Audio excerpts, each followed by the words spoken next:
మిమ్మల్ని కలిసిన వాళ్ళని మనం ఇప్పుడు కలుసుకోలేకపోవచ్చండి. అంటే ఇప్పుడు ఈ ఇంటర్వ్యూ సమయంలోని వారు ఆ సమయంలో మీతో ఉన్నారు అనేవారిని. కానీ మీరు చెప్పినటువంటి 108 మహానుభావుల్లో ఒక మహానుభావులు ఇక్కడే ఉన్నారు మనకి, ఎల్వి సుబ్రహ్మణ్యం గారు. ఆ సమయంలో మీరు వారికి చెప్పారండి మీరు ఇలా దీంట్లో ఉన్నారని? అప్పుడు మీ అనుభూతి ఏ విధంగా ఉంది? అసలు అంటే మనకి గత జన్మ గుర్తులు మనకేమీ అసలు తెలియదు కదా. మన చాలా వింత అనుభూతి. పైపెచ్చు అంత సమీప క్షేత్రంలో ఉంటూ సుమారు 20 సంవత్సరాల నుంచి ఆ ఇంటి దాకా వెళ్ళి వచ్చినట్టుగా కూడా కనిపిస్తోంది, కానీ ఎప్పుడు కలవలేదు. దానికి ఏదో ఒక నిర్దిష్టమైన ఒక కాలం అది మనం ఊహించుకుంటున్నాం. ఇంకొక పక్క అసలు ఈ సమయంలోనే ఎందుకు రావడం తటస్థించింది అని కొంచెం ఏమన్నా లోతుగా వెళ్ళి చూస్తే బహుశా ఈ సమయంలోనే నాకు ఆ ట్రీట్మెంట్ అవసరం. ఆ జీవికి ఒక్కొక్క కాలం ఒక రకమైన ట్రీట్మెంట్ అవసరం. ఫిజియోథెరపీ ఒకప్పుడు ఫ్రాక్చర్ కట్ ఒకసారి వేస్తారు, సర్జరీ ఇంకోసారి చేస్తారు, డైట్ ఇంకోసారి చెప్తారు. ఇలా మనకి డిఫరెంట్ ట్రీట్మెంట్ ప్రోటోకాల్ ఎలాగైతే ఉంటుందో బహుశా నాకు అలా అనిపిస్తోంది. ఆ విధంగా రావడం వల్ల మనకి ఇవాళ ప్రతి సందర్భంలో మనం ఇందాక మీరు చూస్తున్న గ్రంథాన్ని చూస్తే మనకి అనేక విషయాలు కొంత మనకి ఆలోచన లోపల నుంచి వస్తాయి. ఏది మనం సులభంగా తీసుకోవడానికి లేదు, దేన్ని మనం తృణప్రాయంగా మనం అంటున్నట్టుగా వదిలేయడానికి లేదు, దేని గురించి తీవ్రంగా స్పందించడానికి లేదు. ప్రతి సందర్భంలో కూడా నీ లోపల ఉన్న పదార్థం ఎంత కదిలింది, నీ బయట ఉన్న పదార్థాలు ఎంత కదులుతున్నాయి, అంటే నీ పెదవులు కదులుతున్నాయా, నువ్వు మాట్లాడుతున్నావా, లోపల నీ భావాలు ఏమైనా స్పందిస్తున్నాయా అనే ఈ రెండు మనం చాలా జాగ్రత్తగా చూసుకోవాల్సి వస్తుందండి. కొన్నిసార్లు మనం మాట్లాడకపోవచ్చు, బట్ లోపల మనం ఒక రకమైన బాధ అనుభవించవచ్చు, ఒక రకమైన క్రోధాన్ని అనుభవించవచ్చు. అది కూడా మనం జాగ్రత్తగా సంయమనం పాటించాలి. మనం స్పందించవలసిన అవసరం లేదు. సరే, ఈ తీవ్రత ఏదైతే ఈ సందర్భంలో మనకు కనిపిస్తున్నదో కాలగమనంతో తీవ్రత తగ్గిపోతుంది. ఈ తీవ్రత ఉన్న సమయంలోనే కదా నీలో ఉన్న గొప్పతనాన్ని నువ్వు చాటుకోవాలి. ఈ తీవ్రతకి నువ్వు లొంగిపోతే ఇంక నీలో ఉన్న సత్తా ఏమిటి అని ఇలాంటివన్నీ కూడా లోపల నుంచి ఒక రకమైన సజెషన్స్, ప్రేరణలాగా లోపల నుంచి రావడం ఇవన్నీ కలుగుతూ ఉంటాయి. అలాగే ఒక ఒక సందేహం కూడా నాకు గ్రంథం చదువుతున్నప్పుడు అనిపించింది. విషయాలన్నీ రాస్తున్నప్పుడు మరి ఏం చెప్తారంటే, ఆ బలానా జీవి ఒక క్షేత్రానికి వెళ్ళారు, లేదా ఒక ప్రాంతానికి వెళ్ళారు. అక్కడ వారికి హనుమంతుల వారి దర్శనం అయింది. హనుమంతుల వారు వచ్చారు, ఒక చిన్న పిల్లాడి రూపంలో వచ్చారు, ఆ పక్కన కూర్చున్నారు, ఇది పాడుతున్న పాటో ఏదో విన్నారు. ఆ విధంగా ఈ జీవికి ఆ స్వామివారి యొక్క అనుగ్రహం లభించింది అని రాస్తారు. నాలో ఉత్పన్నమైన సందేహం ఏంటని నేను అడుగుదాం అనుకుంటున్నాను వారి అనుమతితో. మరి వారికి జరిగిన ఆ దివ్యమైన దర్శనం, దాని దాఖలాలేవి ఈయనకి తెలియదు, వారికి తెలుసు, ఆ జీవికి తెలియటం లేదు. పోనీ ఆ జీవికి ఏమన్నా అనుభవపూర్వకంగా తెలుస్తున్నదా, అది మరి చెప్పట్లేదు. సో ఆ జీవి కూర్చున్నాడు, పాడుతున్నాడు, ఆయన పాట హనుమంతుల వారే వచ్చి విన్నారు, బహుశా మెచ్చుకున్నారు, పక్కన కూర్చుని వెళ్ళిపోయారు. సో ఆ అనుభవం వల్ల ఆ జీవికి కలిగిన ప్రయోజనం ఏమిటి అని ఒక ప్రశ్న కూడా నాలో ఉత్పన్నమైందండి. మీరు అనుమతిస్తే. ప్రయోజనం అంటే ఒకటి, ఈ భగవద్ దర్శనం అనేది కూడా ఏ రూపాల్లో ఎప్పుడు ఎందుకు కలుగుతున్నది అన్నది అది జీవికి తెలవాల్సిన అవసరమే లేదు. ఆ జీవికి జీవన గమనం అంతా మారిపోవడం కోసం వస్తాడు భగవంతుడు. ఆ జీవి పడుతున్న ప్రారంభ కర్మ, కొన్ని కష్టాలు ఏదన్నా అవనండి, ఓకే, అవి తీసేయడం కోసం భగవంతుడు ఏదో రూపంలో మన దగ్గరికి వస్తాడు. మనకి అది ఈ జీవి గ్రహించలేకపోవచ్చు. ఇప్పుడు మనం అంటాం చూడండి, గురువు ఇది చూపిస్తాడు, గురువు భగవంతుడు ఇది ఈయన కొలువు అని చూపించాడు అంటామే. అట్లా ఆ భగవంతుడు వచ్చేది కూడా ఎందుకంటే మనకి, బట్ సోల్ గ్రహిస్తుంది, సోల్ గ్రహించి సోల్కి ఆనందం కలుగుతుంది. అందుకని చూడండి, కొన్ని కొన్ని క్షేత్రాల్లో వెళ్ళినప్పుడు నాకు చాలా మంచి ఎక్స్పీరియన్స్ జరిగింది మనం చెప్పుకుంటుంటాం కదా రాగానే. నేను 20 సార్లు నుంచి తిరుపతి వెళ్తున్నాను, కానీ ఎందుకు ఈసారి నాకు చాలా బాగుంది, దర్శనం బ్రహ్మాండం జరిగింది అంటాం. బాగా జరిగింది, చాలా బాగా అనిపించింది అంటాం. ఆ బాగా అనిపించడం ఏంటిది, సోల్కి అనిపిస్తుంది. ఎందుకు బాగా అన్నది మైండ్కి అర్థం కాదు. ఇప్పుడు సాక్షాత్తు భగవంతుడే మనకి ఏదో దర్శనం ఇచ్చింటాడు ఏదో రూపంలో అప్పుడు. సో సోల్ గ్రహించింది, అందులో soul is feeling happiness. So మనం అందరితో చెప్తుంటాం ఈసారి చాలా బాగా అయింది నాకు దర్శనం, అసలు ఇంత హ్యాపీనెస్గా నేను ఎప్పుడు వెళ్ళలేదు అంటాం. అది ఏమిటంటే లాజికల్గా మనమే చెప్పలేం. మళ్ళీ మనం ఒకసారి వెళ్తుంటాం, అసలు ఇంతకంటే గొప్పగా దగ్గరికి వెళ్ళి అరగంట సేపు దేవుడి దగ్గర నుంచడం కూడా ఉంటాయి. బట్ ఎందుకో ఈసారి ఒక్క సెకండ్ అయినా కూడా మనం అంటాం ఒక్క సెకండ్ కానీ ఈసారి నాకు చాలా తృప్తిగా ఉందంటాం.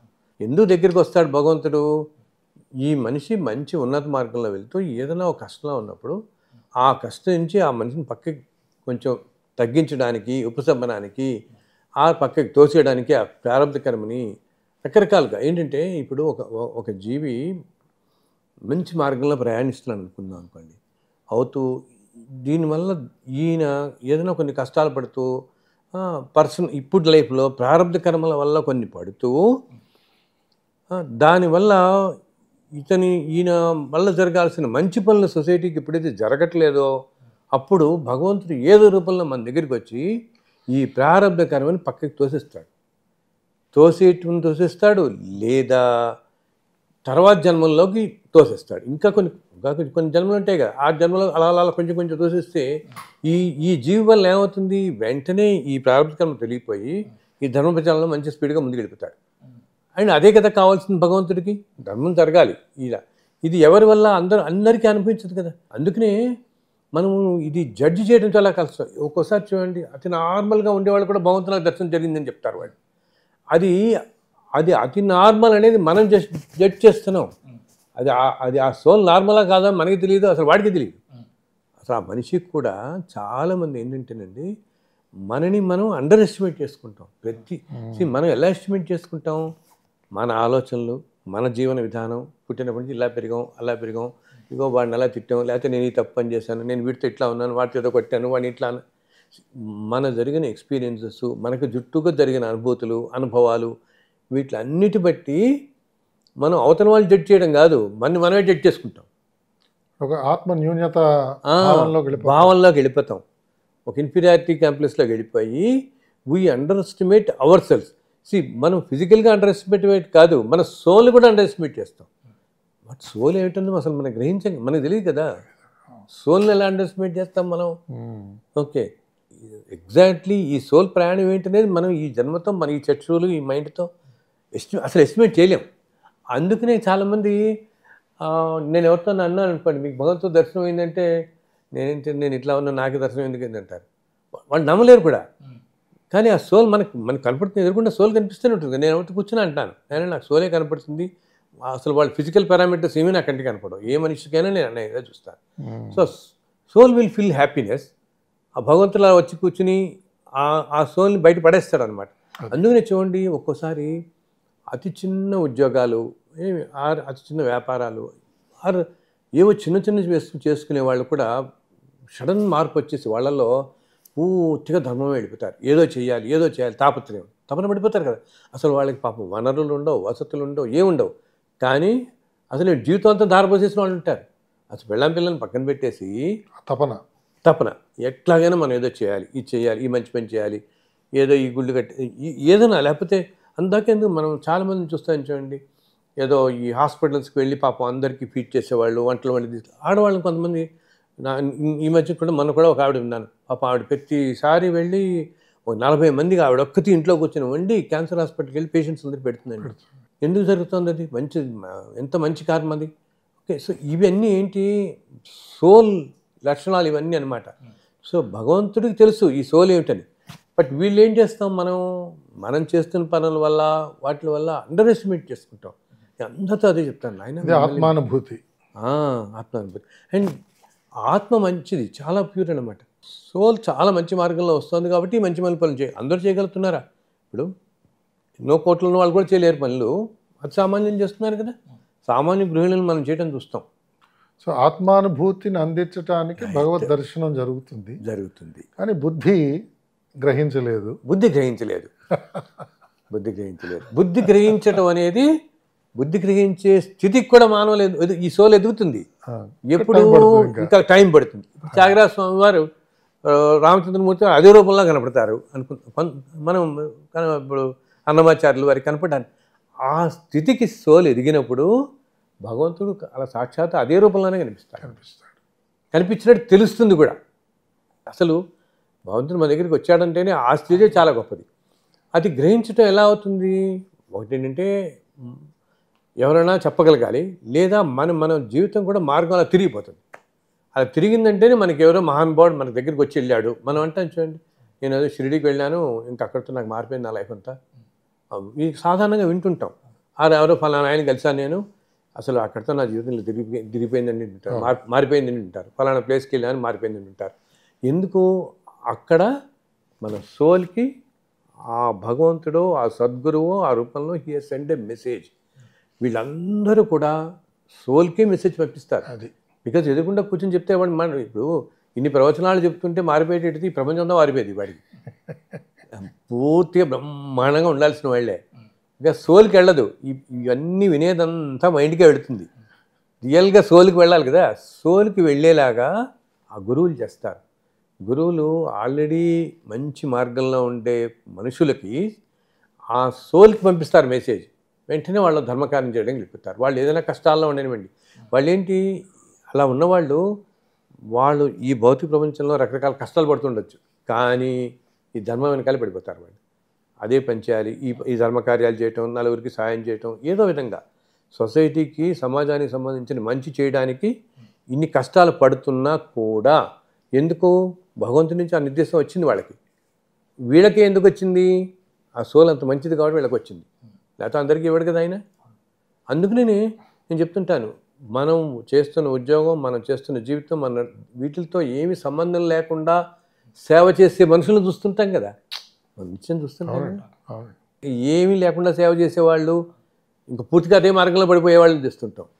బికాజ్ భగవంతుడు చేస్తుంటాడు, బికాజ్ సోల్స్ అన్నమాట. ఇది చాలా కష్టం. మనం ఎందుకంటే జడ్జిమెంటల్గా అయిపోతాం కదా అందరితో అండ్ నిజంగా భగవంతుడు అలా కూర్చొని నేను కనపడ్డానయ్యా అంటే సంతోషం అందరికీ. కానీ కలియుగంలో భగవంతుడు ఎప్పుడూ కూడా భగవంతుడు ఎప్పుడూ ఆ రూపంలో కనపడ్డు. అసలు భగవంతుడి రూపం అనేది మనం ఊహించుకుంటాం అంతే కదా. భగవంతుడి రూపాలన్నీ ఊహించుకునేవే మనం అన్నీ కూడా. ఇట్లా ఉంటుంది అట్లా ఉంటుంది, శంఖం చక్రం కదా కాబట్టి ఈ మనిషి ఇలా ఉంటాడు అనుకుంటాం మనం అంతే. ఇంతకుముందు యుగాల్లో త్రేతాయుగం కృతయుగాల్లో ఏంటంటే మనం అంటే ఆమె తపస్సు చేస్తే భగవంతుడు ప్రత్యక్షమయ్యాడని, ఆ యుగాలకి భగవంతుడు ప్రత్యక్షం అయ్యేవాడు అదే రూపాలు. ఈ కలియుగంలో ఏంటంటే ప్రత్యక్షంగా అవడు ఆయన రకరకాల రూపాల్లో, మానవ రూపాల్లోనో ఏదో రూపాల్లో మనకి ఆ ఫీల్ వచ్చేలాగా చేస్తాడు ఆయన. నేను ఉన్నాను, అదే కదా మనం వింటుంటాం. అనుభూతి మనకి అందిస్తాడు. అంటే భగవంతుడు అవతారాలు తీసుకుని శ్రీరాముడు కానీ శ్రీకృష్ణుడు వచ్చారు కాబట్టి ఆయా రూపాలు అయితే ఉంటాయి కదా గురుగారు. 5 రూపాయలు ఉంటాయి. ఇప్పుడు అవి భగవంతుడే ప్రత్యక్షంగా ఆయన ఎలా ఉన్నా లేకపోయినా కానీ ఒక ఇవన్నీ మానవ రూపాలుగా తీసుకున్నప్పుడు ఆ రూపాలు మన మనసులో ఉంటాయి కదండి. అంటే అది భగవత్ స్వరూపం కిందే మనం కొలవాలి. భగవత్ స్వరూపం కింద అదే ఆ రూపాల్లో కలుస్తాం. ఎందుకంటే మనకి అప్పుడు కాన్సన్ట్రేషన్ కూడా ఉంటుంది కదా. ఏమీ లేని శక్తిని కొలిచే కంటే మనకి ఇవన్నీ ఆయన తీసుకున్న రూపాలే కదా. భూమి మీద సంచరించి మనుషులకి మానవుల్లాగా మన మధ్య బతికి మనకి చెప్పడం కోసం. ఎందుకంటే ధర్మం అనేది నిలబడాలి ఎప్పుడు కూడా. ఏంటి ధర్మంగా ఉండాలి ఈ ప్రపంచం అంతా. దానికోసం వచ్చిన వాళ్ళే కదా రాముడు కానీ కృష్ణుడు కానీ. ధర్మ సంస్థ మనం ఇదే కదా వినేది. అవి నిలబడతాయి మనకి బాగా. అందుకనే వాటికి మనం అంత అట్రాక్ట్ అవుతాం. అంటే భగవంతుడికి రూపం లేదు కదా, మరి ఎలా కొలుస్తారు అన్నప్పుడు అనుకుంటే లేదా మానవ రూపాలు తీసుకొని మన కోసం వచ్చారు కాబట్టి భగవంతుడు ఆయా రూపాలు మనం కొలుసుకోవడంలో అయితే తప్పలేదు. అయ్యో చాలా మనకి దానివల్ల కాన్సన్ట్రేషన్ వస్తుంది కదా. మనకి కాన్సన్ట్రేషన్ వచ్చి మనం మంచి మార్గంలో పెడతాం.